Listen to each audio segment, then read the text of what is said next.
আমাদের সংস্কৃতি, আমাদের সংস্কার সর্বদা থাকবে আমাদের সাথে। ভারতের মহান গ্রন্থ আর কাব্যের সম্পূর্ণ সংকলন। সাবস্ক্রাইব করুন তিলক। হে প্রভু, হে ঈশ্বর, আপনার দয়া এবং কৃপার জন্য আজকে আমি আমার প্রদ্যুম্নের রক্ষা মায়াবী বিদ্যার ব্যবহার করে করতে পেরেছি। ওর প্রাণের রক্ষা করতে পেরেছি প্রভু, কিন্তু আমি কতদিন প্রদ্যুম্নের রক্ষা করতে পারবো? দেবী রতি ঠিক বলেছেন, সম্রাসুরের গুরুদেব প্রদ্যুম্নকে মারার জন্য সব রকম চেষ্টা করবে, কিন্তু আমি এটা হতে দেব না প্রভু, আমি এটা হতে দেব না। প্রদ্যুম্নের রক্ষা করার জন্য আমি গুরুদেবকেও নষ্ট করে দেব।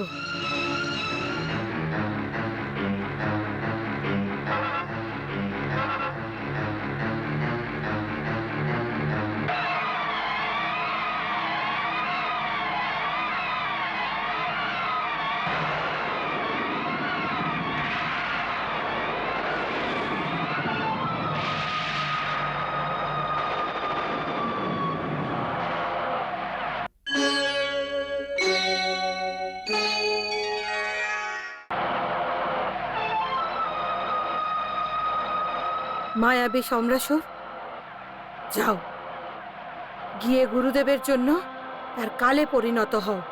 যাও। যথাজ্ঞা, চলো।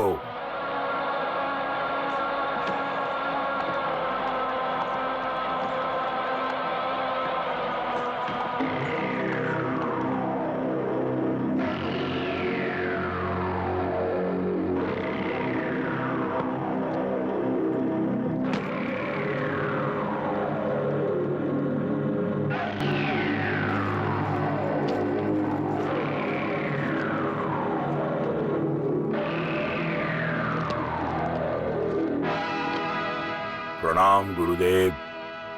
আয়ুষ্মান ভব, বিজয়ী ভব। ভালো হয়েছে সম্রাসুর, তুমি স্বয়ং এখানে চলে এসছো। আমি তোমাকে একটি শুভ খবর দিতে চাই। অবশ্যই গুরুদেব। আমি তোমার কালকে নষ্ট করে দিয়েছি, এখন তুমি অমর হয়ে গেছো। আমি প্রদ্যুম্নকে নষ্ট করে দিয়েছি। আমি প্রদ্যুম্নকে অভয় দিয়েছিলাম, এইটার জন্য তুমি? গুরুদেব, একজন বালক কি আমাকে নষ্ট করতে পারতো? আপনি এখন কল্পনার সংসারে জীবন ব্যতীত করছেন আর মিথ্যে আশার মায়াজালে পড়ে আমার আদেশের উল্লঙ্ঘন করার দুঃসাহস আরম্ভ করে দিয়েছেন। গুরুদেব, আমারই সাম্রাজ্যে আমারই আজ্ঞার পালন হচ্ছে না, তাহলে ত্রিলোকে আমার আদেশের পালন কি করে হবে বলুন? প্রদ্যুম্নকে নষ্ট করে আপনি আমার বিরুদ্ধে কাজ করার দুঃসাহস করেছেন গুরুদেব। সেই জন্য এই অপরাধের জন্য শাস্তিও আপনাকে পেতে হবে।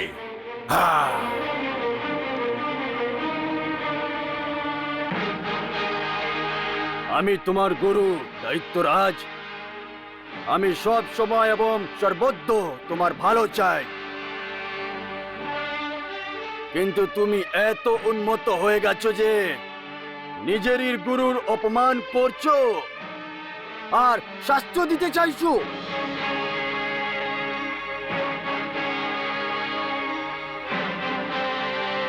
কিন্তু এই অপমান আমি সহ্য করতে পারবো না। আমি তোমার পথের কথা সব সময়ের জন্য বের করে দিয়েছি,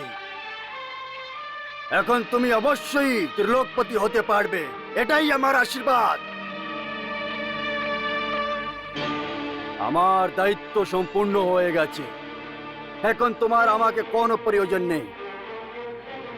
সেই জন্য তুমি আমাকে শাস্তি দাও, তার আগেই আমি স্বয়ং শরীর ত্যাগ করে দেব, এই অগ্নিকুণ্ডতে প্রবেশ করে অগ্নিকে আত্মসমর্পণ করে দেব।